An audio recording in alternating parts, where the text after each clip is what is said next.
Make sure everybody's with us. Everybody here? Yep. We gotta get out of here. What should we do? What should we do? We gotta get out. Look at how big this thing is. Millie, come here. Look how Bigfoot! What is that? Oh, there's something behind us. Oh, shit, we gotta go.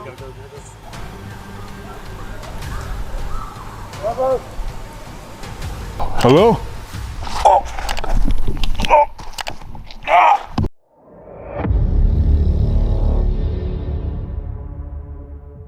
Deep in the isolated woods, dark legends refuse to stay buried. From an explorer bleeding from his eyes after spotting a 15-foot figure to a drone mysteriously losing power before a massive branch snaps, the wilderness is watching. Are these just stories, or are we disturbing something we shouldn't? This case comes from Paranormal Discovery, a YouTube channel that covers everything from haunted locations to Bigfoot sightings and unexplained creatures. On April 17th, 2025, a YouTuber enters Dagger Woods in Nova Scotia, a forest connected to one of the region's darkest legends. According to the story, a man murdered his wife with a pearl dagger before fleeing into the woods, never to be seen again. Locals believe his soul was consumed by something evil that never left the area. The forest has a long history of strange reports. Is the story true? Tell no tales. Whoa, what are you gonna do if I tell your story? There was a man who killed his wife with a dagger, and he ran off into this woodland. People say that his soul was taken over by an evil entity. Where is that evil entity right now? Is that a new, spirit or an entity? The hook is?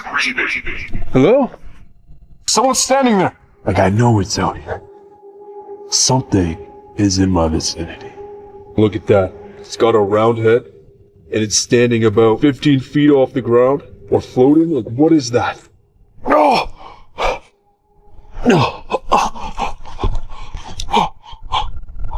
People from the area have described hearing unnatural howling sounds that seem neither completely human nor fully animal, echoing through the trees for years. Some believe the noises belong to the spirit of the killer, while others think whatever he became in those woods is something far worse than a ghost. We are back here at Dagger Woods. This is one of the most severely haunted forests. If you're a paranormal addict down here, like I am, if you're obsessed with the stories here, you would know that Dagger Woods is one of the most haunted. And it's not just because it's any ghost story, and I'll get into the history more, but the more we come here, the more I actually feel like this is Wendigo territory. If I'm being real with you guys, this is one of the most scariest and most disturbing spots I've ever been to here in Nova Scotia now. Solo and go and pitch a tent somewhere and just kind of chill for a bit, possibly make a bonfire. It did rain on the way here. We could actually pick up some dry wood and, find ourselves some nice wood for a bonfire. Ain't that right, Key? What's up, baby? You getting nervous? Good girl, yeah. Yeah, look at you, Yo, I gotta show you guys your little sweater here. I'm gonna put your hood on, okay? Look. Oh my God. You baby Nala girl, huh? You baby Nalas? You baby Nalas? We're gonna go catch some Wendigos, okay? We're going Wendigo hunting. So right now marks the start of the Dagger Woods path to this path once before, because we were going to a different side of Dagger Woods where we kind of entered through the corner and got into this weird swampy area, and we drove way down there. So yeah, we're back on a camping trip, got the tarp, got food. So we got a few hours until it gets dark. So we're gonna find a good spot, set up camp. They say that you can hear howling of a man or a creature. No one's ever figured out what it was or what it is. Through the air, you can just kind of feel an ominous and kind of oppressive vibe, and it's creepy, it's disturbing. People say it's a man, people say it's a spirit, but also people say it's a Wendigo or some sort of creature. But the story, man, the story's so crazy. He actually murdered his wife in cold blood with a pearl dagger, ran off into Dagger Woods. He ran off into this exact forest to never be seen again by the locals, by his family, by anybody. They hear this howl, this cry, this screech, and I think we've actually heard this man before, but they say that it's that guy. Some people, I don't know whether this is true or not, his spirit was taken over by an entity in this forest already. He became this weird transforming creature, like a skinwalker or a Wendigo or something. They say his soul. He arrives during the late afternoon with his dog and sets up camp near the tree line. As darkness begins settling over the forest, the Spirit Talker app on his device suddenly produces two phrases without any input. one warning about a woman and another referencing a life being taken. Shortly afterward, a low and drawn-out howling sound. I'm here for the Dagger Woods howler, the Heidi Hinder, whatever it's called. Okay, so here is the bridge. I think I'm gonna actually go a lot farther up as the night goes on, but hey, some people over there. Whoa. I'm afraid to talk. You're afraid to talk? There. So way up there, to way over there. That's funny. That is hilarious, man. Those ATV riders are probably like, what is this guy doing ripping up a Jeep in here? How many times I've run into people in the absolute middle of nowhere. I've taken this Jeep into like random ass places. I don't care. Like, I don't care what these people think. I'm here for the ghosts. Torment. Torment? Were you tormented here? Is this the Dagger Woods howler? I hope I do not get stuck in this. Okay, we're gonna give it a go. Resentment. Woo! Yeah, boy! We made it! I might take a hike. Get down there. You wanna take a hike, Key? You wanna take a hike? Yeah. This is the farthest I've actually brought the Jeep up here. So what I'm gonna do is actually go for a hike, see if I can find a spot within the forest itself. I'm touching your hand. Well, here we are. About an hour later. It's about 6 o'clock. Rain started picking up. I got this up just in time. Yeah, you know what? We set up here where we parked the car. And it's pretty gonna have an issue with is gathering firewood. It's probably damp and too far long gone and waterlogged at this point to create any sort of fire. Even the ground here is a little bit mushy, but at this point, I am not getting hit by any sort of water. Yeah, not bad. Not bad, not bad. It's creepy out here though, man. Like, it really does feel like you're being stalked. Yeah, she's shaking a bit. So as of right now, it is 6:30. Believe it or not, I have 6 hours to last in this whole entire wilderness that we call Dagger Woods. 6 hours, man. I have to make it till midnight. Moves through the brush surrounding the campsite. Later that night, an aggressive sound begins circling around the area. His spirit bell, a small device designed to detect nearby presences, activates on its own unexpectedly. Soon after, a rhythmic metallic squeaking noise echoes from somewhere within the darkness, though no visible source can be seen anywhere nearby. It's beautiful. What the? What is that? Holy shit, holy shit. What is that?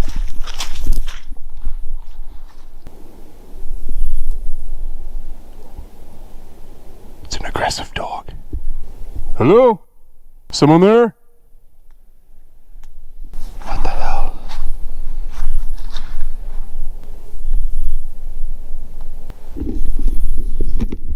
Whoa!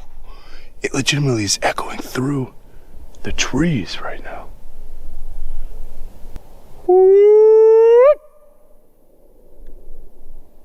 What the hell? That came from in here. There's something moving, like in. That's weird, man. Okay. That was so weird. Hey, Key. Hello? Somebody out here? I'm kind of just listening right now because I'm hearing, like, maybe they're coyotes, but like I'm hearing it's circling in through here and then at times coming from the other end of the car. If there's a spirit here with me, can you touch that device? If there's any spirit here with me, or in fact, if the Heidi Hinder is here, or the Dagger Woods howler, there's a story. What is that? What is that? Listen to that.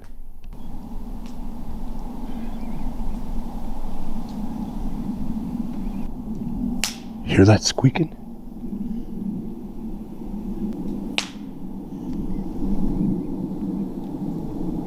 He takes a night photograph facing directly toward the tree line. After reviewing the image, a large figure can be seen standing approximately 15 feet above the ground. The figure appears to have a perfectly round head with no visible features he can identify. Strangely, it no longer appears in another photograph taken only seconds later. He moves toward the location where the figure appeared. On a night shot. Okay, this is gonna scare you guys. This is really gonna scare you guys. What I just captured may have been the clearest humanoid. The things that I've been seeing with my own eyes, I just caught it. What the hell is that thing, man? What the fuck? I was taking night shots like that way, kind of like where we came from the beginning. The car is facing that way. A humanoid would have been right there. Check this out. Standing tall. What in the fuck is that thing? Look at that. It's got a round head and it's standing about, I don't know, 15 feet off the ground or floating. Like, what is that? What the hell? And it's not in the next one too. That makes no sense. That really doesn't make any sense. Holy shit. That is physically round. Like, for real, that's not a mistake in the photo. Like, that's legitimately round. It has like a physical form right now and it's standing. Hello? What the f? Whatever it is standing right up there where it was. Without warning, a sharp pain suddenly hits his chest and knocks him onto the ground. After standing back up, he notices something disturbing on his face. Both of his eyes appear to be producing blood despite there being no visible cuts or injuries anywhere around them. I'm gutless. Are you down here? Okay. So round 2, the vibes are even more sketchy. Can you make a sound?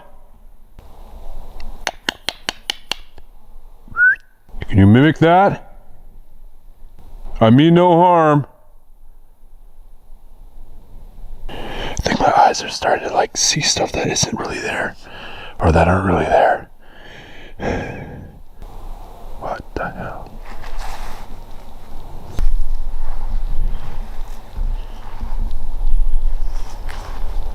There's something in front of me right now.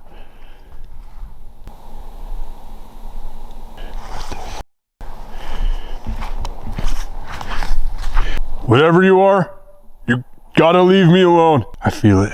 I freaking feel it. Are you the entity? The humanoid that I just saw? What the fuck is that? Hello? Oh. Oh. Ah. Ah. Oh. Ooh, that pain just dropped me. I think something spiritual just attacked my chest. Oh.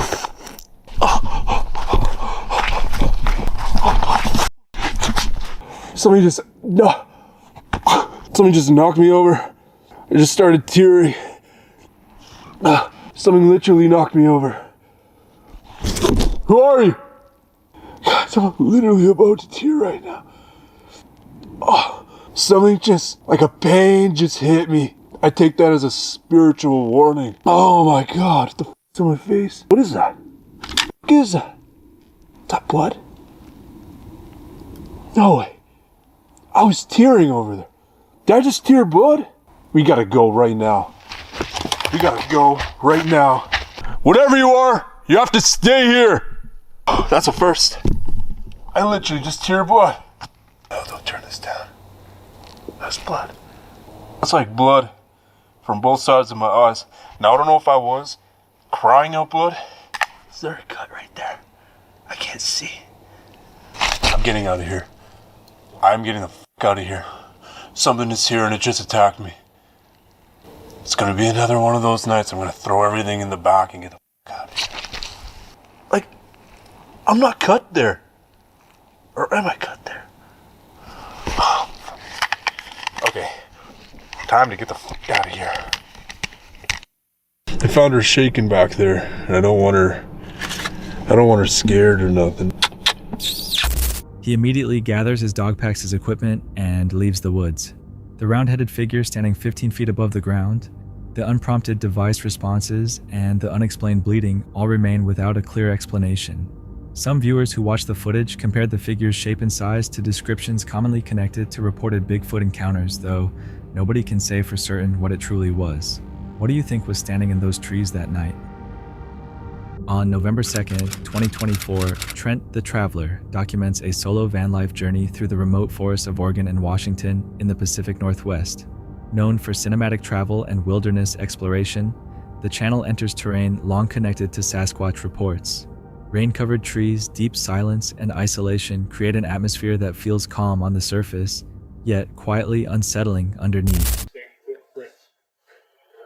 This story about Ape Canyon is one of the more popular stories here in the Pacific Northwest. And this actually happened right up the road from here at Mount St. Helens. But essentially the way the story goes, in the early 1900s, there was a group of miners and they set up camp. And throughout their stay in this forest, they started hearing some weird noises in the forest at night, like whistles from nearby ridgetops, low thumping sounds coming from off in the distance. And then one night when two of the miners went out to go get some water, they noticed a 7 to 8 foot tall creature peeking out from behind a tree looking directly at them. And they shot at it and the creature ran away. And this happened for several nights till one night around 11 p.m. something hit the cabin so hard that it took out an entire chunk of wood out of the wall of the cabin. And then when the men looked out that hole, they saw several creatures standing outside being illuminated by the moonlight. Those creatures then climbed on the rooftop and began pounding on it, trying to get in. The cabin door was shaking violently and they had to barricade it shut to keep them out. And then the cabin walls and the roof began to get hit by boulders that these creatures were throwing at it. And then the men began firing their guns at the walls and the ceilings to try to get these creatures or whatever these things were to get away from their camp. And this attack happened all throughout the night. And then in the morning, as things settled down and these creatures finally ran away, the men got out of the cabin, walked around their camp, and they noticed these giant footprints surrounding their entire cabin. And after that whole experience, they packed up all their things and got out of there. Trent begins by gathering background information at the National Bigfoot Center, where decades of sightings and recorded witness accounts establish a long-running pattern associated with the region. The stories do not offer certainty, but they remain in his mind as he gradually leaves populated areas behind. As he travels deeper into the wilderness, the environment begins subtly changing. While hiking remote trails, Trent describes the forest as unusually silent. No wind, no birds, and no distant movement. A stillness that lasts just long enough to feel unnatural. This might be the prettiest forest I have ever seen in my entire life. Look at the floor of the forest right here. Looks like a big old carpet. I just want to roll in it. And then all of these massive tree stumps. Oh, I think this is the black mass that I saw from the trail. Wow. Look at how big this thing is. Millie, come here. Look how big this tree is. Or was.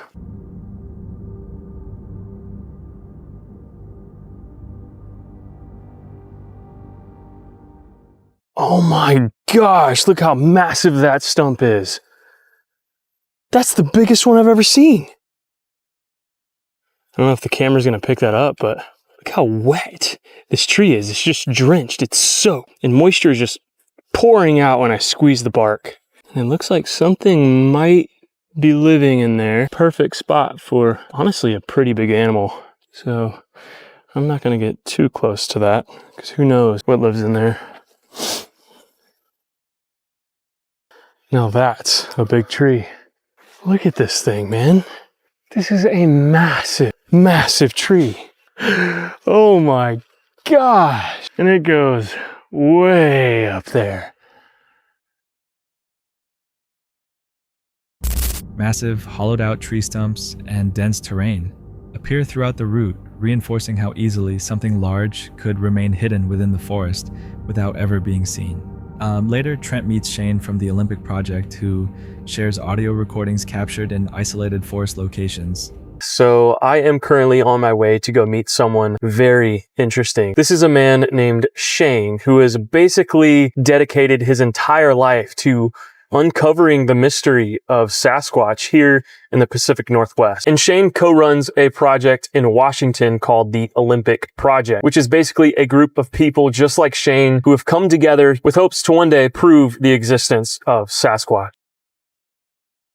Wow. This is the headquarters, huh? This is the Olympic Project headquarters. This is our main hub, our main research area. The Olympic Project basically is a group of Sasquatch researchers, enthusiasts, and some individuals from academia that come together to research the Sasquatch topic. We're about collecting as much data as we can on something that most of us know to exist.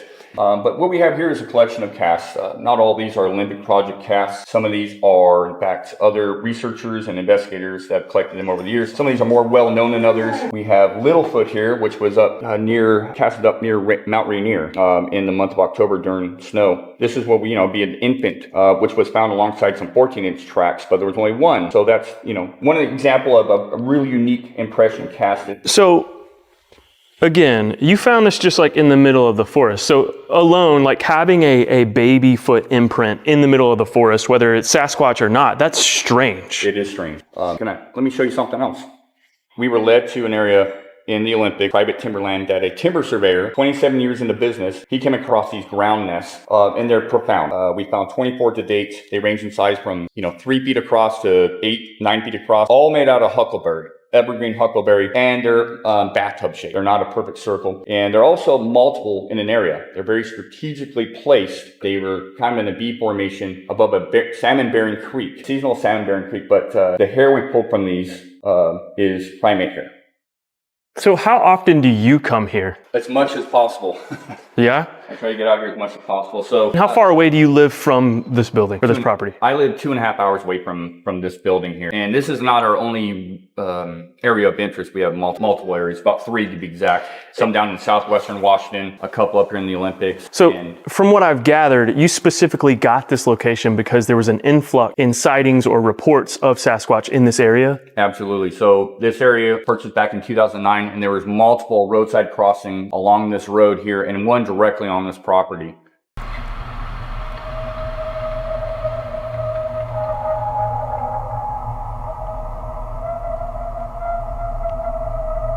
Wait, this is a sound? Is this something you guys have recorded? Yeah. That's a really haunting sound.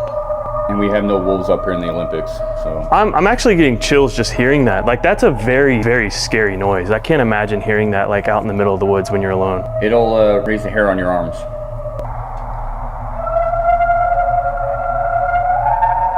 Sounds like they're singing. The backstory with these particular recordings here, and I use these for presentation, they were all recorded of February of 2020, from March through April. We placed recorders in this area because of a brand new nest we had come across. We came across something building a nest. We put the audio out there, and these are just some of the caps we got from that general area. The long and unfamiliar vocalizations do not resemble known wildlife sounds, and even when played outside the forest, the recordings still feel deeply unsettling. Well, I think this is home for the night. I drove for probably an hour or so, and I found this old forest road that kind of dead ends right here. And it seems like a pretty perfect spot to call camp for the night. We got a nice fire pit right here that someone made, and we are surrounded by this spooky looking rainforest. There's not a lot of light that penetrates through these dense forests, so you can't really see past 100 feet into the forest wall here. And while it's definitely really pretty, it's also really spooky. I realized that Sasquatch to a lot of people is just a mysterious primate that lives in our forests that isn't really recognized by the scientific community. And something I learned just recently really flipped this whole thing around for me and made me start questioning, could the legend of Sasquatch have some validity to it? And that, of course, is the story of this mysterious beast that was rumored to exist for centuries. But no one believed anyone that encountered this beast because they didn't have undeniable proof that it existed. And here comes the rain. But I'm not done with my story.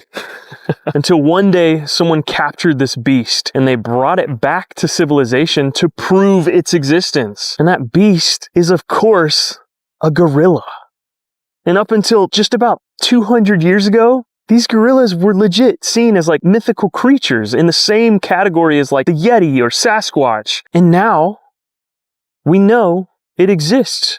And I think that little fact sort of adds some validity to the whole Sasquatch situation, at least for me. because I think that proves that as much as we think we know everything about the world around us, that's much better. I put a little light over there since this fire is struggling tonight, but dinner is served. Cheers.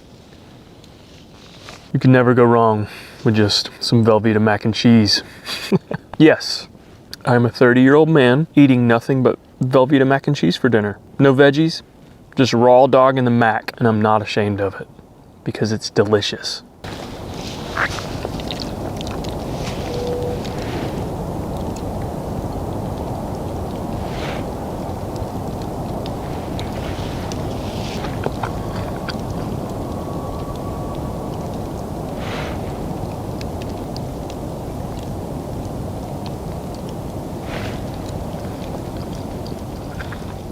That night, Trent sets up camp at the end of a remote forest road.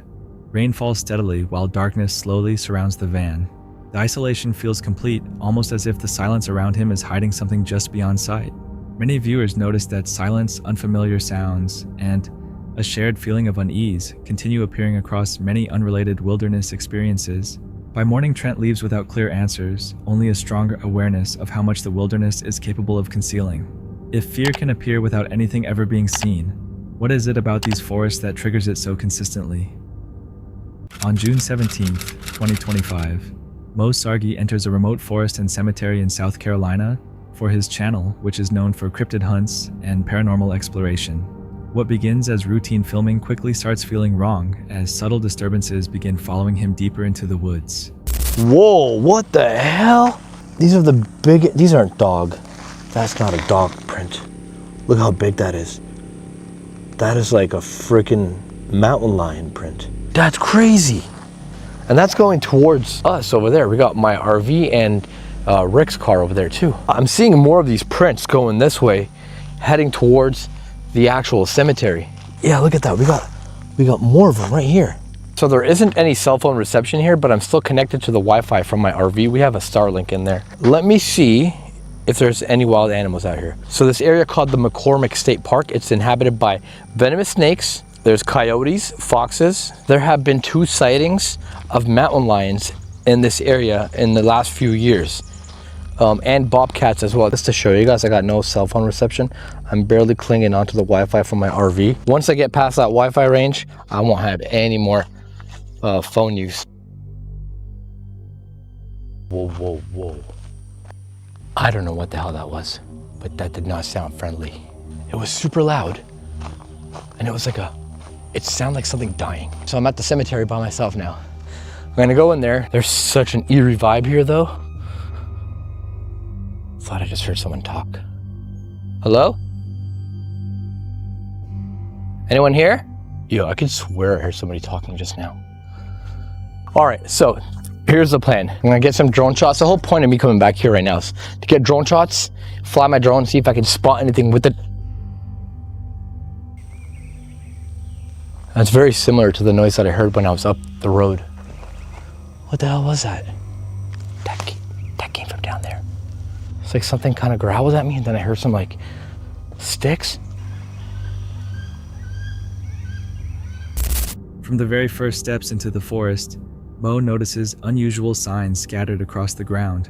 That uneasy feeling continues into a nearby cemetery, where something unexplained happens while he is filming with a drone. Yo, that water looks so murky. That's like the perfect spot for a Bigfoot. Now, I heard some noises coming from this area over here, down by the bank. That's where those birds got scared from. So let's go see if we can find anything over there. Oh shit, my battery's about to die. There's no way. Just to show you guys where I am right now. Literally in the middle of nowhere. Absolutely nothing around us. No homes, no civilization, nothing. Critically low battery warning. Okay, I get it. Maybe it's the cemetery. I wonder if it's the cemetery, if there's something paranormal drawing power from this thing. Well, there goes my drone. My drone just fell out of the sky. My battery literally just died. Like I had a full battery, like it was a freshly charged battery. Wait a second, I have more batteries. Yo, guys, I can't make this up. Look at this. All my batteries, I'm holding the button here, 1 bar on each battery. This whole charger pack was on the charge all day today and it was full. Dude, like literally 1 bar on this damn thing. Okay, something's moving. Something big is moving over there.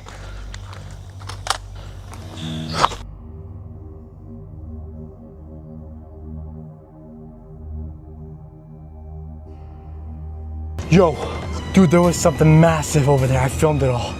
Like massive. I left my bag there, my drone, my phone, everything is there. I'm filming in the cemetery trying to fly a drone, and it sounded like something was coming at me, and there was a loud growl. And then all of a sudden, all these birds just start dispersing, going crazy.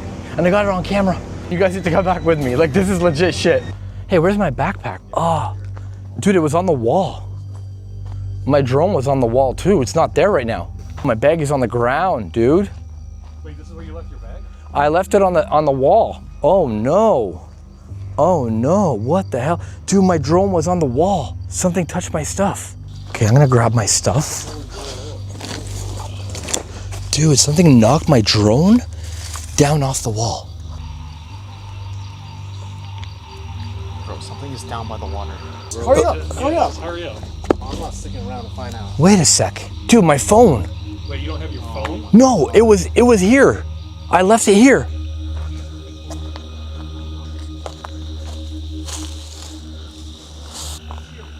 No. Dude, my phone was here on the wall. Yo, it's broken. It looks broken, bro. What you heard just now was big. That was behind you. Is it broken? No, it's not broken. Hey, y'all want to go by the water and go check? Yeah, let's go check. Yeah, let's go check by that water. There's absolutely nothing here whatsoever. At all. You know what the weird thing is? What? Frogs aren't making noises anymore. So something did disturb it. I wonder if they know that we're here. There's nothing, just no animals. Despite being fully charged, the drone suddenly loses power and spirals out of control before crashing directly into the forest due to an abrupt battery failure. While searching for the device, Mo unexpectedly hears movement behind him. The tension rises immediately. Then, without warning, a loud cracking sound echoes nearby like a thick branch, snapping under tremendous force. Panic takes over, and Mo runs from the area, leaving all of his gear behind. When he later returns with friends, the scene has changed. The equipment he abandoned is no longer where he left it, but instead scattered around and disturbed as if something had interacted with it after he fled. Unable to find any logical explanation, the group decides to continue the investigation at night, a choice they never expected would lead to even stranger events. Welcome. I hope that's Bigfoot hunting equipment you got there. Yes, it is. Originally was a creek burial ground, right? Native American. Native American. This whole, they bury their dead in a mound. They create a mound in centuries. And oh, something just touched. Do I have a bug on my back? No. I didn't mean to interrupt you, honey, but something just touched me on the back. Uh-oh. I thought it was real because it felt like a hand just came up right here, touched me right there. Right on her back. Wait. What? You're kidding me, right? What? Something literally touched me right here. Seriously? Yeah, and it was like, it felt like that. I've got a phone in my hand and I've got my camera. It wasn't me. And they're all over here. There's nobody behind And me. he's- You're My hands are tied up, bro. You're not playing with me, right? I mean, I love you and everything, but I didn't touch you. Okay. Oh, you are getting something. It's like Oh, that's like, so whenever you have it spiking, it means there's something, like some energy here that's causing that spike. Anybody got a EMF, phone on electromagnetic her? She's way frequency. over there. If I do this, You're far away see, from all of us here, right now. Example. See, that's because it's on. But look, You've never done ghost hunting, have you? Not like this. and here I sit on top of somebody's body. I'm being. Well, I mean, it's a piece of rock. They're underneath. They're long Am I gone. upsetting you by sitting on you like this? I'm trying to be close to you, actually. I'm trying to talk to you. I'm going to give you some energy in just a second. We're going to put the medicine wheel on you. Because you have heard every word ever spoken. Come to us tonight. We went from Bigfoot hunting to ghost hunting. Yeah. I love it. Could you ask some of the others that are here if they'd like to come to the circle and talk to us? Did you see a tall, furry creature here? Have you seen something that looks like a furry man? Because we saw it here. I'm going to give you a lot of time. She has. Did you see that? Yep. Oh, wow. Holy wow. So it did happen here. So that means she's here with us? Yeah. Can you ask if we can meet the hairy man? Are you friends with the hairy man or woman? Hairy being? No, she's not. Oh, she is. She is. lighting it Okay. up. All right. You go ask the hairy creature to come here? Is that the ogre that's supposed to guard you? It is. Oh, shit. Mo, did you see that? I got that on camera, yeah. Will we be safe if he comes here? Yeah, maybe. I don't like maybes. There they are. She's not here. She said she was going to get the thing. What was that sound? Should we go to the water? Huh? Should we go to the water? What happened? I don't know. Something's going on at the camp. What happened? Something's walking around over there. We're hearing stuff from all around, though. Yeah, it's like we're being surrounded. In the darkness, the situation quickly escalates. Members of the group clearly feel something physically touch them, despite nobody standing nearby. When they activate an EMF meter and spirit box disturbing responses immediately come through as soon as their questions focus on the hairy man. All right, everybody else is looking at these other graves back there. I'm gonna go down to the river and see if I can capture anything on this thing. Oh, I heard something big down there, Lee. It's just hard to hear because of all the crickets. Yo. What the hell? Whoa. Right there, by the tree, over here. Look. You can see where the ripple's coming from. Yeah, and the frog stopped. Bigfoot! What is that? Oh, there's something behind me. Oh, we gotta go. What's going on? Oh, shit, he's got his gun out. They just busted through the tree line over here, and it was big. It was big. Dude. Make sure everybody's with us. Everybody here? Yep. We need to get the hell out of here. Let's leave. All right. So we're gonna start working our way up this trail. Okay. And I'm gonna stay in the front, and you guys just stay close to me. All right. So you heard it coming from this area here? Busted right through there. It came. And we heard like things breaking, like trees and shit. Everybody, you still got everybody? Yep. Yo. Dude, there was something big out there, like I can hear it. The only problem is we can't, like, I don't know if our audio picked up on any of it because it's so loud out there. Yeah. The crickets, the frogs, all of it. Moments later, a massive crashing sound suddenly tears through the brush and rushes directly toward the group. In complete panic, they run from the forest while heavy branches continue snapping behind them, the sounds chasing them until they finally escape the area. The pattern of events suggests intention, something reacting rather than hiding. Were they simply investigating the forest, or had they entered a place they were never meant to disturb?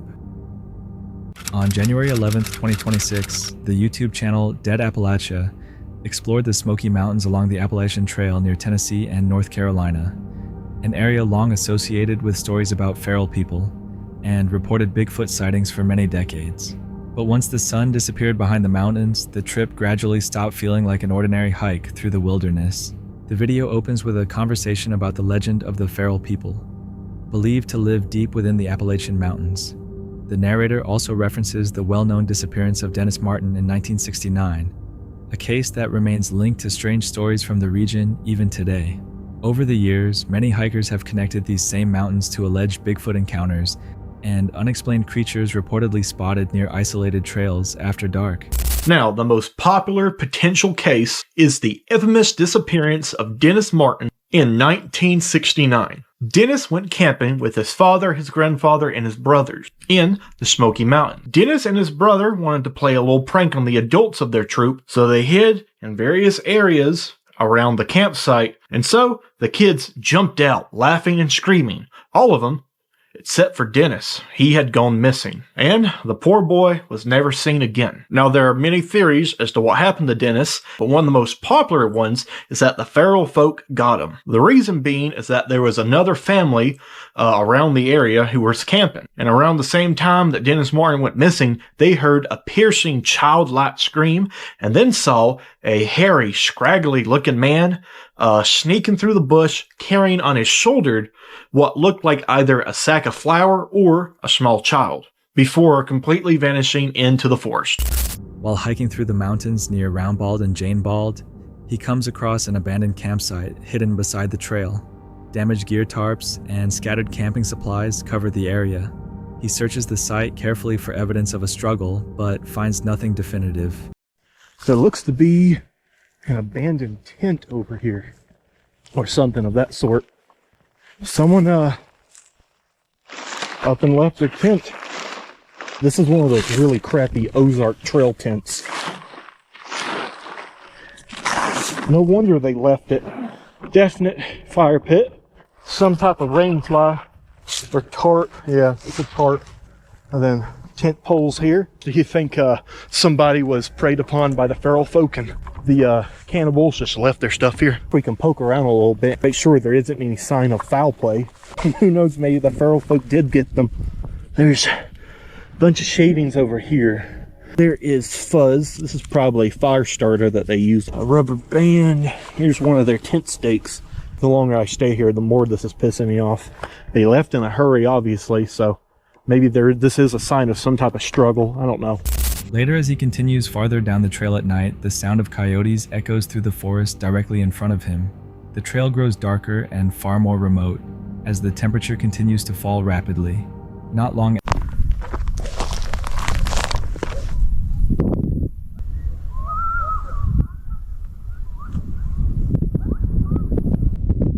That, my critters, is a pack of coyotes, and they are directly in the direction that I'm having to go. Oh, I love having to do this for the YouTube. So, right now we are on the second bald. If you keep going up that way, it takes you up to the very tippy top bald. But we are going to go down here on the Appalachian Trail. 3 miles or so this way. It's an AT shelter. That's going to be our stopping point. Oh, God, please no. Please no.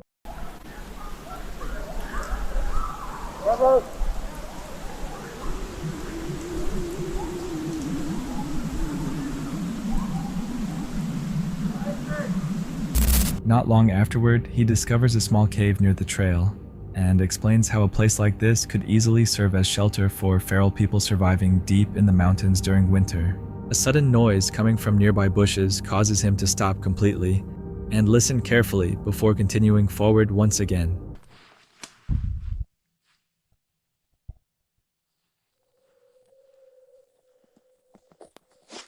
What the? Oh, I think it was a squirrel. Let's just hope it's a squirrel. Soon after, he walks past a strange arrangement of broken trees known as the Witch Doorway. Formations like this are often connected to Appalachian folklore, and many stories involving Bigfoot or feral people are said to occur near isolated areas, avoided by locals for years. This right here looks like a fae or a witch doorway, you know, kind of a Blair Witch situation where if you pass the threshold, you're stuck there in that pocket forest realm forever. By the end of the night, he arrives at the empty Stanmurray shelter and uses a night vision camera to scan the dark forest surrounding the area before attempting to sleep completely alone in the mountains. Some viewers believe the video felt disturbing because nothing was ever completely explained. The noises, abandoned campsite, and silence of the forest seem more believable than paranormal. But if someone truly was living deep within those mountains, would hikers even realize they were there watching from the darkness? That's it for tonight. Which moment creep? Drop it in the comments. Have your own story, share it with us, and stay tuned. The next one is even darker.